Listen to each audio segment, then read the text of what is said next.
দাম্পত্য জীবনের টুকটাক সমস্যা হবেই, এটা প্রত্যাশিত। মনে রাখবেন, এই জিনিসটা যদি আপনি আগে থেকে মাথায় রাখেন তাহলে আপনার কষ্ট অনেকখানি দূর হয়ে যাবে। আমরা অনেকে আকাশ থেকে নেমে পড়ি, কি বলে এত বড় সাহস, এই কথা বলতে পারে কেন ভাই? আশ্চর্য হচ্ছেন কেন? এর চেয়ে বেশি কথা বলতে পারে, মাথা বাড়ি মারছে, আরে ভাই ছুরি মারে নাই যে শুকর আদায় করে। বুঝেন নাই কথা? একই কথা বোনদের জন্য প্রযোজ্য। আমার মা বোন যারা শুনছে তাদেরকে বলছি, আপনার স্বামীর একটা কথা শুনে আপনি আকাশ থেকে নেমে পড়ছেন, আকাশ ভেঙে পড়ছে মাথার উপরে, কি এটা বললো সে, আপনি ডিপ্রেসড হয়ে যাচ্ছেন। আরে বোন, ডিপ্রেসড হচ্ছেন কেন? এটা কেন? আরো শক্ত কথা আপনাকে বলতে পারে, এটা আপনি মাথায় রাখেন। কারণ দিন শেষে তিনি মানুষ, তার ভুল হতে পারে, একটা সময় তিনি তার ভুল বুঝতে পারেন। দাম্পত্য জীবনে যদি স্বামী স্ত্রী উভয়ে যদি ধৈর্যশীল না হয়, সবরকারী না হয়, হুটহাট রিয়াকশন করে ফেলে, কখনো দাম্পত্য জীবনে সুখী হওয়া সম্ভব নয়। মনে রাখতে হবে, একসাথে থাকতে গেলে, দুইটা পাতিল একসাথে থাকতে গেলে টুনটান লাগে না? বাধে হয় না? আপনার কাছে যদি কেউ এসে গাল গল্প দেয়, দেখবেন অনেকে গাল গল্প দেয়। গাল গল্প দেওয়া লোক আছে না নাই?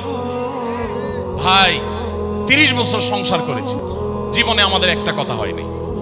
ডাহা মিথ্যুক, এ লোক ডাহা মিথ্যুক। আপনার 50 বছরের সংসারে কোনো বিষয় হয় না, হ্যাঁ ঝগড়া করেন না সেটা ভিন্ন বিষয়, কিন্তু ভিন্ন মত হবে না, দ্বিমত তৈরি হবে না, নিজেদের মধ্যে ভুল বোঝাবুঝি তৈরি হবে না, একবারও হবে না জীবনে, অসম্ভব। মুহাম্মদ সাল্লাল্লাহু আলাইহি সাল্লামের ঘরে যদি হয়ে থাকে, আলী রাদিয়াল্লাহু তাআলা ফ্যামিলিতে যদি হয়ে থাকে, সাহাবীদের ঘরে ঘরে যদি হয়ে থাকে, আপনি কে? মনে রাখবেন, এই সমস্ত ডাহা মিথ্যা কথা শুনে আপনি চিন্তা করেন, হায় হায় রে, তাহলে আমার বউটা এত ডাইনি। আর মহিলা চিন্তা করে, আমি স্বামীটা এত অমানুষ, কত বড় ডাকাত। দেখো তার স্বামী স্ত্রী জীবনে কোনো কথা হয় না, আর আমার স্বামী ডেইলি একবার মা বাপ তুলে না গালিগালাজ করলে তার বাটের পেটে ব্যথা হজম হয় না। এই সমস্যাগুলো আছে না নাই? ভাইরা আমার, সবর করার জন্য, সবর করা সহজ হবে আগে থেকে যদি প্রস্তুত থাকেন যে এই সমস্যা হবে। আশরাফ আলী থানভী রাহমাতুল্লাহর নাম শুনছেন আপনারা? ভারত মহাদেশের এমন একজন আলেম ছিলেন, খুব বিচক্ষণ মানুষ ছিলেন, অনেক বিদগ্ধ মানুষ ছিলেন, অনেক বড় আল্লাহওয়ালা ছিলেন, নেককার মানুষ ছিলেন। তো থানভী রাহমাতুল্লাহর কাছে এক লোক এসে বলল, হুজুর, আমার বাসায় যখনই যাই দরজাটা খুলতে দেরি, আমার মাথার উপরে আকাশ ভেঙে পড়তে দেরি নেই।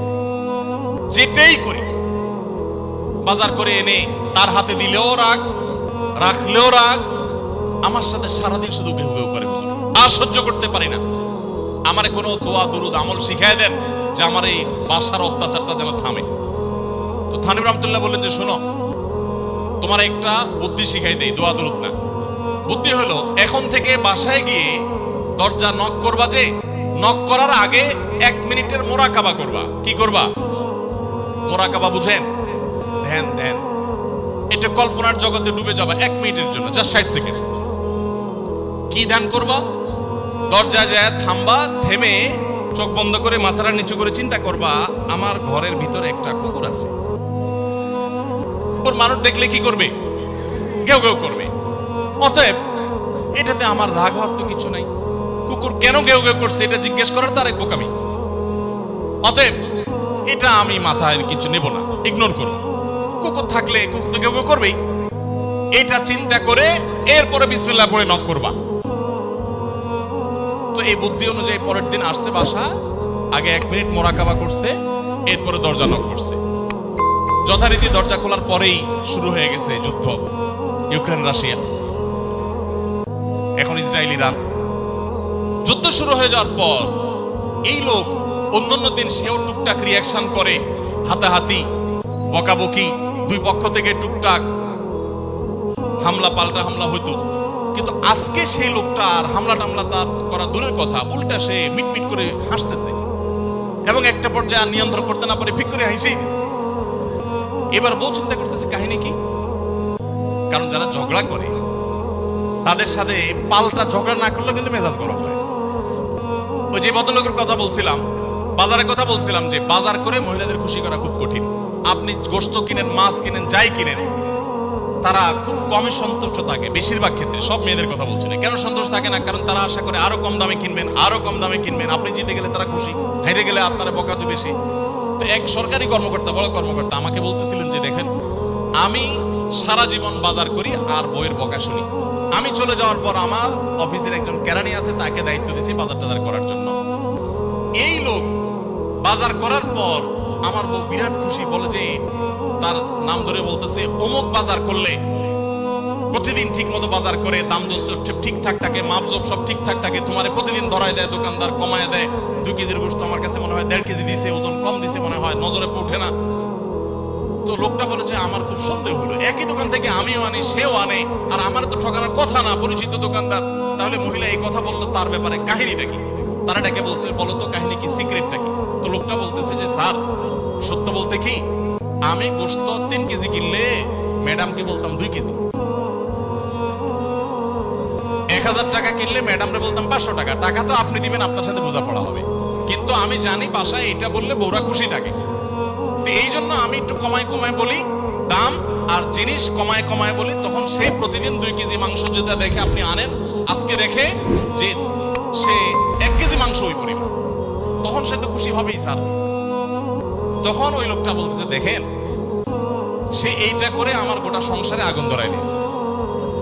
তো এইভাবে মিথ্যা কথা বলা কিন্তু জায়েজ নেই। কোন মিথ্যা কথা বলা জায়েজ আছে? ধরেন আপনি আপনার বউরে বললেন, দেখো তুমি চাঁদের চাইতেও সুন্দর। কিসের চাইতে সুন্দর? ভাই চাঁদের চাইতে উজ্জ্বল মানুষ হয় সম্ভব? ডাহা মিথ্যা কথা না? কিন্তু এই মিথ্যা কথা বলা কি আছে? জায়েজ আছে। সৌদি আরবের একজন আলেম, ডক্টর আয়েজ আল কারনি, মুসলিম বিশ্বের সবচেয়ে জনপ্রিয় আলেমদের মধ্যে একজন। ওনার একটা বক্তব্য আমি শুনেছি, অত্যন্ত চমৎকার কথা বলেন এবং দারুণ দারুণ টিপস দিয়ে থাকেন। উনি বলেন যে একটা ইউনিভার্সিটি প্রোগ্রামে স্টুডেন্টদের সামনে উনি বলছিলেন যে আমি একবার একটা আইডিয়া দিয়েছি দাম্পত্য জীবনের সুখ শান্তির জন্য। বলেন যে এটা ইমপ্লিমেন্ট করে অনেকেই সুফল পেয়েছেন, আমাকে ব্যক্তিগতভাবে জানিয়েছেন। টিপসটা কি? টিপসটা হলো, উনি বলেন যে বাসায় ঢুকে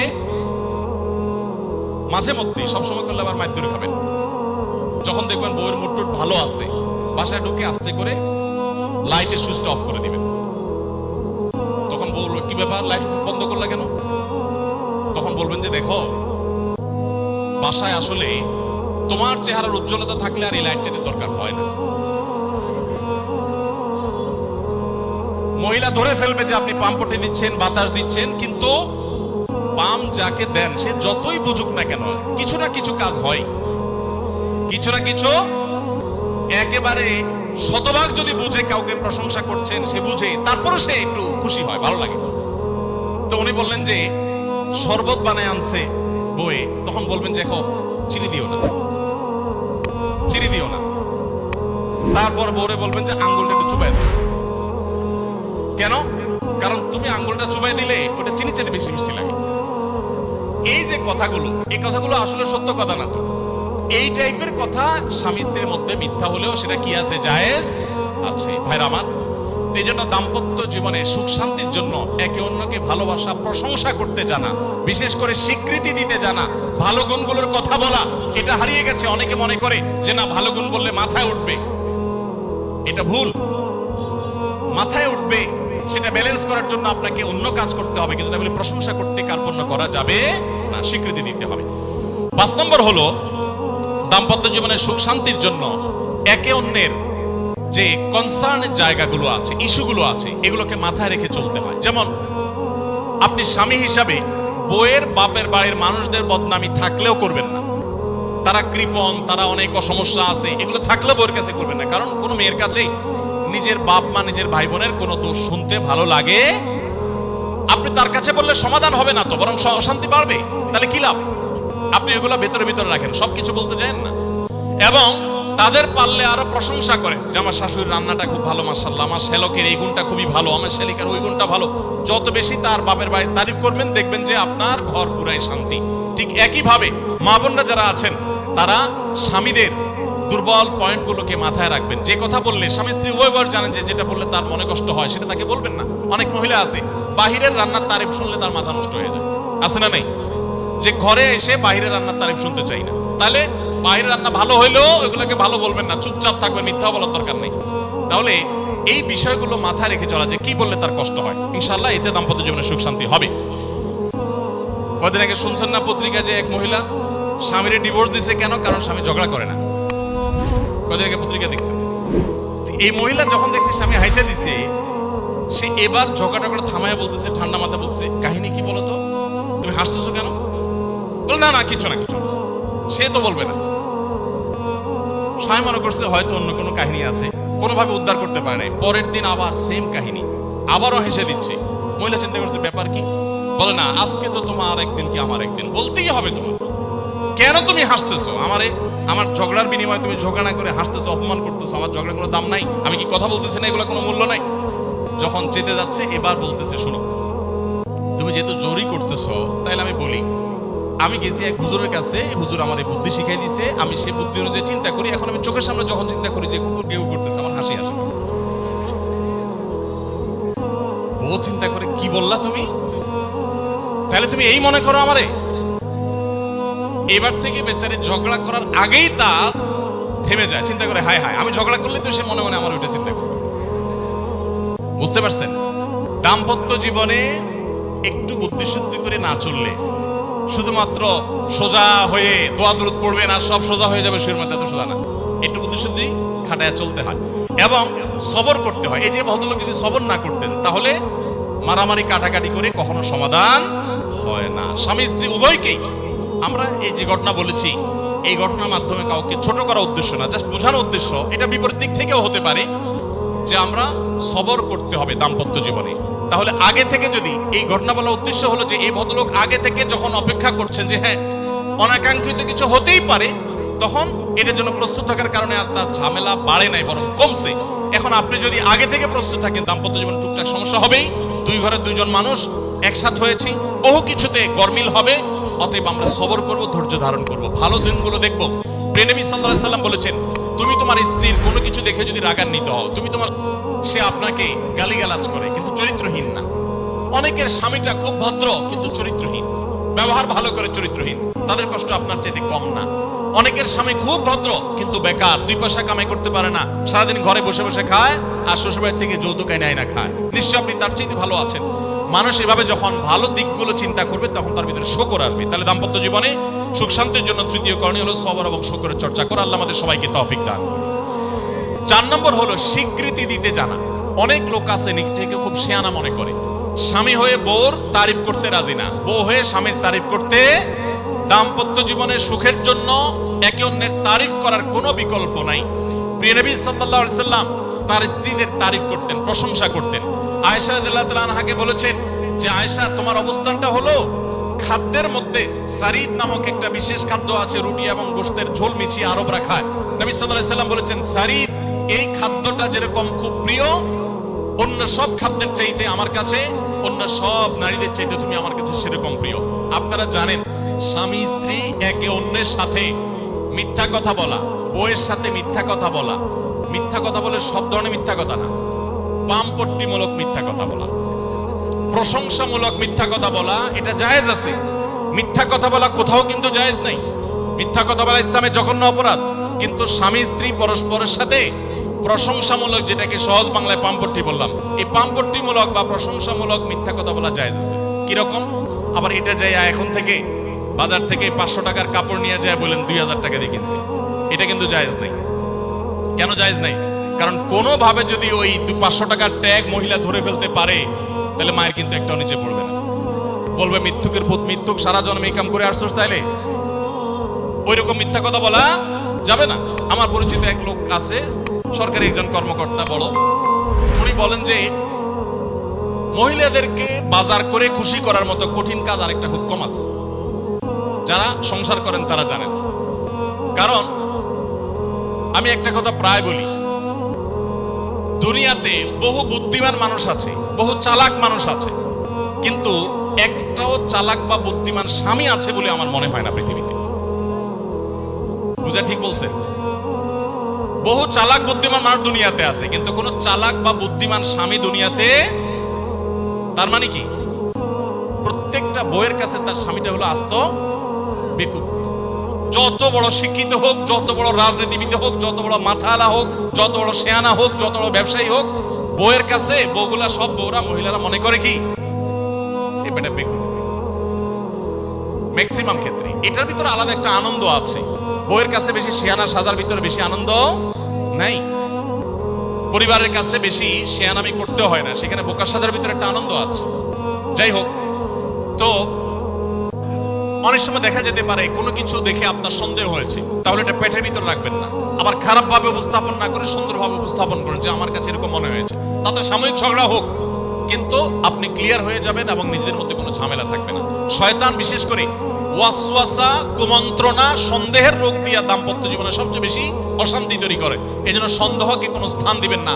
যখনই সন্দেহ আসবে বুঝবেন যে শয়তান এটা সৃষ্টি করছে। সর্বশেষ 10 নম্বর হলো, শাসন করার যদি কখনো দরকার হয়, স্বামী হোক আর স্ত্রী হোক বা সাধারণ মানুষের ক্ষেত্রে এটা প্রযোজ্য, রাগের মাথায় কখনো শাসন করবেন না। শাসন করতে হলে মাথা গরম হয়ে গেছে একটু সবর করবেন, ঠান্ডা মাথায় শীতল মাথায় তারপরে শাসন করবেন। যখন রাগ উঠছে তখন কিছু বলতে যাবেন না। আপনার রাগ উঠছে আজকে, আপনি নিয়ত করেন আগামী 24 ঘন্টা পর এটার আমি বিচার করব, একটা বিহিত করব, এটার আমি কিছু একটা করে ছাড়বো। 24 ঘন্টা টাইম নেন, ইনশাআল্লাহ আপনি নিশ্চিত থাকেন 24 ঘন্টা পর যদি আপনি এটা নিয়ে বসেন, তাহলে আপনার এই বসাটা অনেক বেশি হবে ন্যায়সঙ্গত। এটাতে কোনো প্রকার সীমালঙ্ঘন থাকবে না, রাগের চোটে অন্যায় আচরণ হবে না, জুলুম হবে না, বাড়াবাড়ি হবে না, যথাযথ শাসন হবে। যে কোনো মানুষের ক্ষেত্রে এটা প্রযোজ্য। আপনার একটা ছেলে এমন কোন অন্যায় কাজ করছে, আপনি এখন তাকে মাথা হট হয়ে গেছে, এখন শাসন করতে গেলে জুলুম হয়ে যেতে পারে।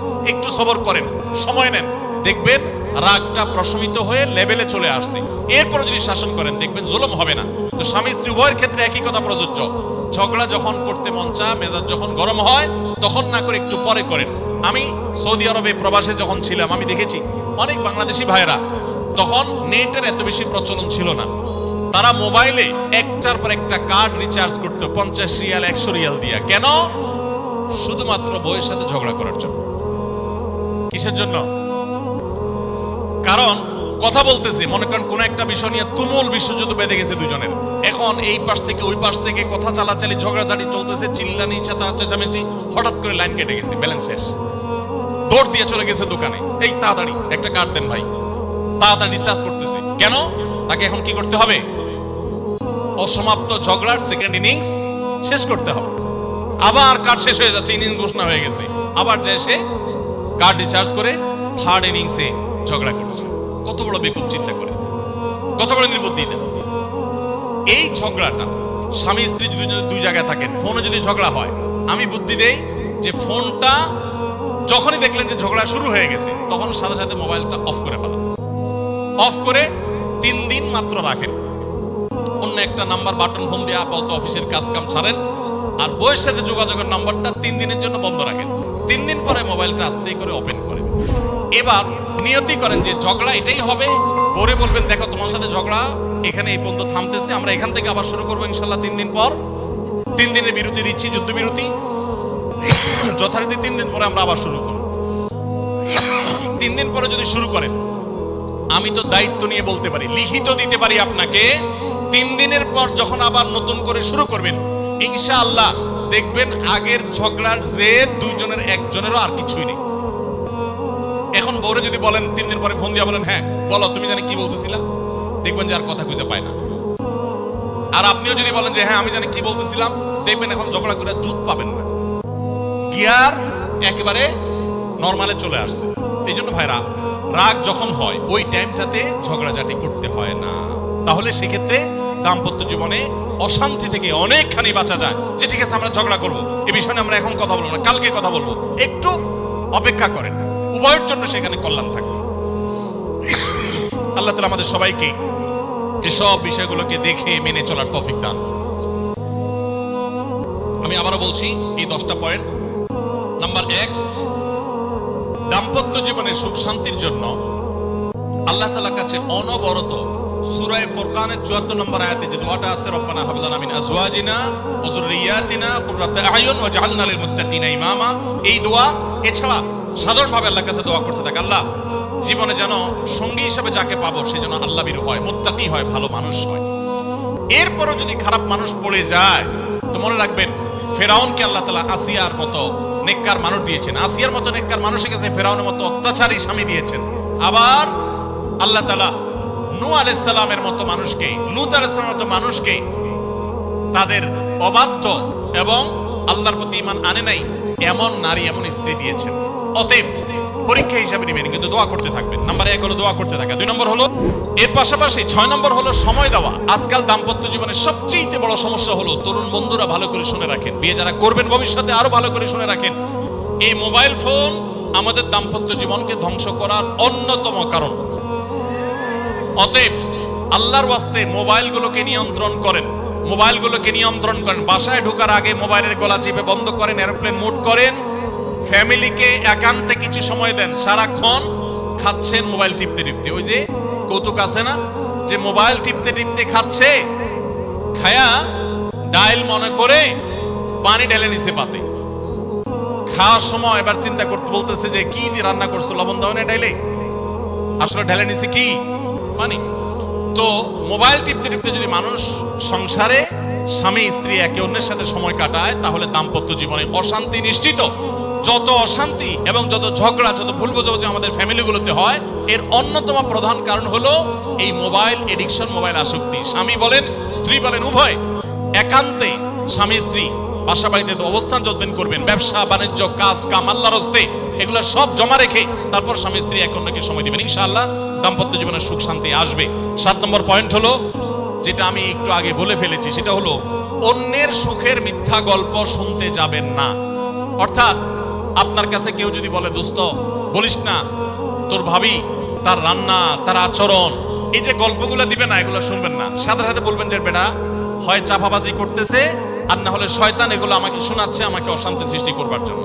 মহিলাদের ক্ষেত্রে এটা প্রযোজ্য, যে অনেক মহিলা এসে বলবে ভাবি আপা কি বলবো, আর আপনার ভাই এত কেয়ারিং, কি যে যত্ন করে আমারে, আমার দিক খুব খেয়াল রাখে, একটু সমস্যা হতে দেয় না, বাইরে গেলে একটু পর পর ফোন দিয়ে মেসেজ দিয়ে খবর নেয়। বুঝবেন যে সাক্ষাৎ শয়তান হাজির হয়ে গেছে।